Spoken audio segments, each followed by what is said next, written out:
Hey there, if you missed out on the Exam Ready workshop, here's your opportunity to still get access to it and still be able to prepare in a way that's going to help you pass the CHT exam this year. So here are the major 4 things that you'll be able to get out of it. It's to create your plan and be able to execute on it, give you step-by-step information, how to optimize the resources that you currently have. Believe it or not, you don't need to necessarily buy more books, but you need to be able to know how to utilize the books and the resources that you currently have so you can study more effectively and more efficiently.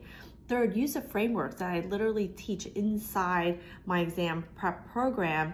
And those are the 2 major frameworks I've developed to keep everyone focused, on target, and to pass. The last thing is the most important thing, self-assessment. Learn how to self-assess yourself using my score audit so you can know exactly where to focus.